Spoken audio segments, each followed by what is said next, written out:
بسم اللہ الرحمن الرحیم۔ السلام علیکم ناظرین، میں ہوں ڈاکٹر علی اور آپ دیکھ رہے ہیں میرا فیس بک اور یوٹیوب چینل۔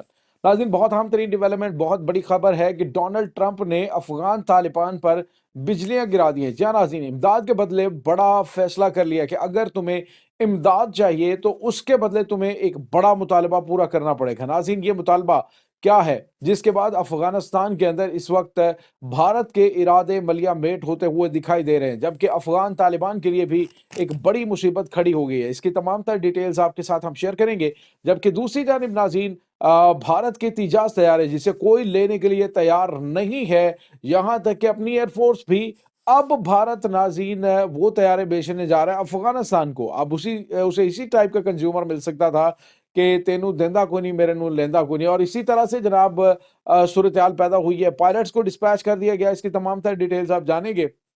ویڈیو کی تفصیل میں جانے سے پہلے اگر آپ نے ہمارے چینل کو سبسکرائب نہیں کیا ہوا تو آپ سے گزارش ہے کائنڈلی اس کو سبسکرائب کر لیں اور بیل آئیکن کو ضرور دبا دیں تاکہ ہمارے آنے والے ویڈیو سب سے پہلے آپ تک پہنچ سکیں۔ ناظرین، ہم آپ کے شکر گزار ہیں جو آپ ہمارے ویلاگز کو دیکھنے کے لیے وقت نکالتے ہیں اور کمنٹ سیکشن میں اپنی محبتوں کا اظہار بھی کرتے ہیں۔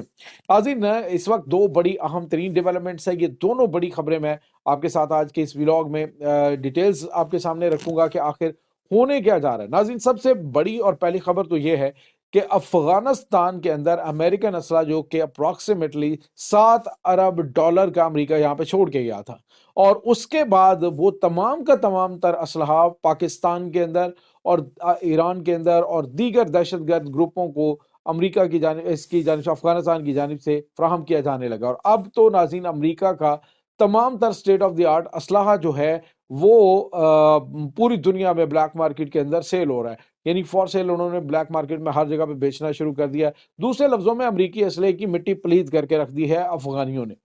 اب ناظرین، افغانستان کے اندر امریکہ کے تو شاید کچھ اور پلان تھے پچھلی حکومت کے، لیکن ناظرین وہ پلان تو پورے نہ ہو سکے، لیکن جو آنے والی حکومت ہے اس نے سب سے پہلے تو جو بائیڈن انتظامیہ کی جانب سے جو ان کو $40 ملین دیے جاتے تھے ہر ہفتے، وہ اس نے بند کر دیے۔ اس نے کہا جی کہ یہ ہم اب 20 جنوری کے بعد تمہیں نہیں ملیں گے۔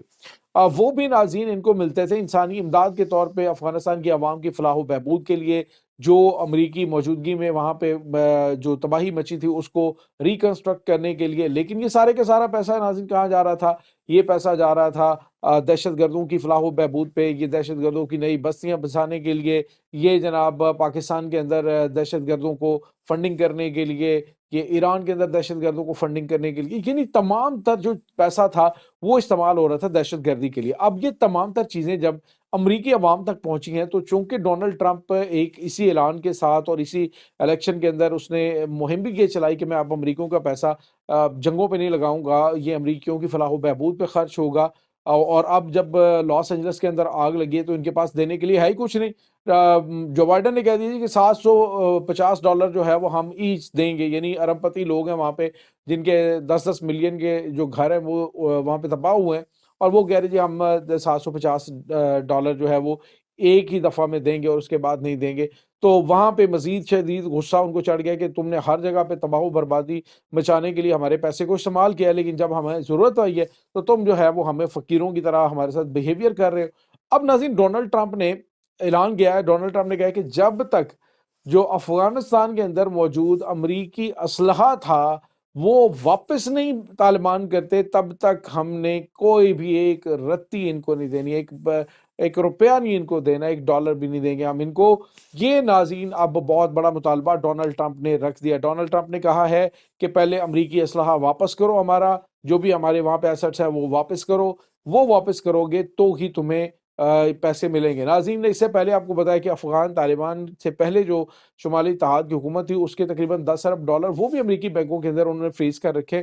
ممکنہ طور پہ یہ ناظرین جو آنے والے دنوں کے اندر اب بھارت پلان کر رہا تھا کہ میں وہاں پہ بیٹھ کے دہشت گردوں کو ٹریننگ بھی دوں گا، امریکی اسلحہ ہوگا اور میں پاکستان کو ڈیسٹیبلائز کروں گا، میں یہ کر دوں گا، میں جناب جو کنڑ ڈیم ہے اس کے کنڑ دریا اس کے اوپر ڈیم بنا دوں گا، میں گلگت بلتستان میں دہشت گردوں کو سپورٹ کروں گا، پاکستان کے اندر میں یہ کر دوں گا، وہ کر دوں گا، بڑے بڑے دعوے کیے جا رہے تھے۔ پلاننگ بھی یہی تھی کہ امریکہ کا بے تحاشا اسلحہ وہاں پہ موجود ہے، اس کو یوٹیلائز کیا جائے گا، اور یہی پلاننگ ناظرین ان کی چل رہی تھی۔ اب ڈونلڈ ٹرمپ نے ان کی ساری پلاننگ کے اوپر پانی پھیر دیا. اس میں کوئی شک نہیں ہے کہ اب جو ڈونلڈ ٹرمپ ہے وہ پہلے آپ کو پتا ہے کہ اس نے پیسہ کمایا, اب یہ اپنے آپ کو تاریخ کے اندر ایک ہیرو کے طور پہ منوانے کی کوشش کرے گا کہ میں نے جنگیں ختم کیا. اب یہ رشیا یوکرائن وار ہے اس کو بھی ختم کرنے جا رہا ہے. اور ناظرین, یہ غزہ وار جو ہے اس کو بھی ختم کروانے میں اس کا کردار اس حوالے سے ہے, یہ نہیں کہ وہاں پہ مجاہدین جو ہیں انہوں نے کارروائی نہیں دکھائی, ان کے اس ہمت کا نتیجہ ہے, ان کی ریزسٹنس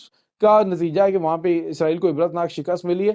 لیکن اب جو ڈونلڈ ٹرمپ نے کہا تھا کہ میں مزید تمہیں کوئی امداد نہیں دوں گا, اور امریکی امداد کے بغیر جو اسرائیل ہے وہ کوڑی کا نہیں ہے, تو اس وجہ سے وہ بھی جنگ بند ہوئی ہے, سیز فائر ہوا. اس کی وجہ کہ ان کو اگر وہاں سے تیل پانی ملنا بند ہو جائے, ہر چیز ان کی وہاں سے سٹاپ ہو جائے, تو آپ یوں کہہ لیں کہ خطرہ ان کو یہ پیدا ہو گیا تھا کہ اب پورے کے پورے علاقے جو ہیں وہ واپس جو ہے مجاہدین کی جانب سے حاصل کر لیے جائیں گے.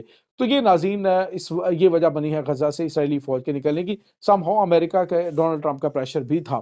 اب جو اگلا کام ناظرین ہونے جا رہا ہے وہ یہ ہے کہ افغان طالبان کو چاہیے پیسہ, اور بھارت کے پاس تو آپ کو پتا ہے کہ اپنے ملک کے اندر لیٹرینیں بنانے کے لیے پیسے نہیں ہیں.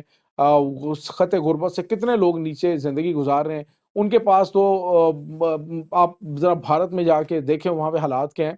تو بھارت جو ہے وہ تو اپنے جوگا نہیں ہے, اس نے جا کے افغانستان کے اندر ہاں البتہ دہشت گردی پہ وہ پیسے پوسے لگا لیتا ہے. تو اب اس نے یہ سوچا کہ میں وہاں پہ انویسٹمنٹ کے نام پہ جاؤں گا, وہاں سے اسلحہ جو گولہ بارود ہے وہ لوں گا امریکن, اور اس کے بدلے میں ان کو دوں گا میں یہ والی جو وہاں پہ انویسٹمنٹ ہے, اور وہ بھی ایسے منصوبوں پہ جہاں پہ پاکستان کے ساتھ ان کا پنگا پڑے. اور اس میں یہ جو دریائے چترال جو کہ جو مشرقی افغانستان میں کنڑ میں داخل ہوتا ہے, وہاں پہ یہ ڈیم بنانے کی پلاننگ کر رہے ہیں, جس کا پاکستان نے بھی بڑا منہ توڑ جواب دیا ہے. تو یہ ناظرین کچھ چیزیں اس وقت چل رہی ہیں. اب ایسے میں افغان طالبان جو ہیں انہوں نے ایک معاہدہ کیا ہے ناظرین, جو خبر آ رہی ہے, ایک رپورٹ جاری کی گئی ہے کہ افغان طالبان کہہ رہے ہیں جی کہ ہم کیا کرنے جا رہے ہیں, ہم طیارے خریدنے جا رہے ہیں, یعنی پاکستان کو جواب دینے کے لیے. انہوں نے کہا کہ جی پاکستان اگر بنگلہ دیش کو اسٹیبلش کرے گا, بنگلہ دیش تو ناظرین اکنامیکلی پہلے ہی کافی زیادہ اسٹیبلش ہے, لیکن جو دیگر چیزیں ہیں اس میں پاکستان جیسے دفاع کے حوالے سے ہے, دفاعی ٹیکنالوجی کے حوالے سے, تو اس کو پاکستان مضبوط کرے گا. اب یہاں پہ افغانستان کے اندر بھارت کے پاس کیا ہے, پیسہ تو ان کے پاس ہے نہیں, ان کے پاس ہیں بڑے بڑے ان کے پاس ریسورسز ہے, یا پھر لوکیشن ہے ان کے پاس. اس لوکیشن کا فائدہ جو ہے وہ بھارت اٹھا سکتا ہے. اب ناظرین شرارت بازی کرنے کے لیے اس لوکیشن کا فائدہ ضرور اٹھا سکتا ہے. اب ہوا یہ ہے, انہوں نے کہا جی کہ تیجاز طیارے ہمارے اور تو دنیا کا کوئی ملک نہیں لیتا. میں نے پریویسلی آپ کو بتایا تھا کہ جہاں جہاں پاکستان کی ڈیل چلتی ہے وہاں پہ بھارت پہنچ جاتا ہے اور کہتا ہے جی تیجاز لے لو, تیجاز لے لو, قسطوں پہ لے لو, فری لے لو, کسی طرح لو صحیح. تو یہ صورتحال ان کی یہ بنی ہوئی ہے کہ ان کی اپنی ایئر فورس تو رو رہی ہے کہ 2010 میں ہم نے 40 جنگی طیاروں کا تیجاز کا آرڈر دیا تھا, ابھی تک ہمیں ڈیلیور نہیں ہوئے, تو افغانستان کو یہ خاک طیارے دیں گے.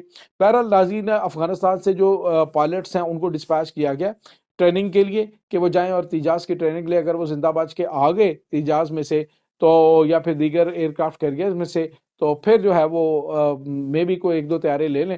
لیکن ان طیاروں کے بدلے بھارت یہاں پہ ایک پکا جو ہے وہ اپنا جگاڑ لگا کے بیٹھے گا. لیکن ناظرین ایک بات یاد رکھیے گا کہ پاکستان نے بھی کچی گولیاں نہیں کھیلی. پاکستان جو ہے وہ بھارت کو یہاں پہ قدم جمانے نہیں دے گا. پاکستان کے مشرقی بارڈر کے اوپر خطرات ہیں, مغربی بارڈر پہ خطرات سے نمٹنے کے لیے پاکستان کے پاس بھی ایک سے ایک پلان موجود ہے. یہ ناظرین اس وقت تازہ ترین اپڈیٹس ہیں. اس تمام صورتحال کے بارے میں آپ کا کیا کہنا ہے, کمنٹ سیکشن میں اپنے خیالات کا اظہار ضرور کیجیے گا. انشاءاللہ بہت جلد ملتے ہیں ایک نئی ویڈیو میں, تب تک کے لیے اپنا بہت سارا خیال رکھیے گا. اللہ حافظ.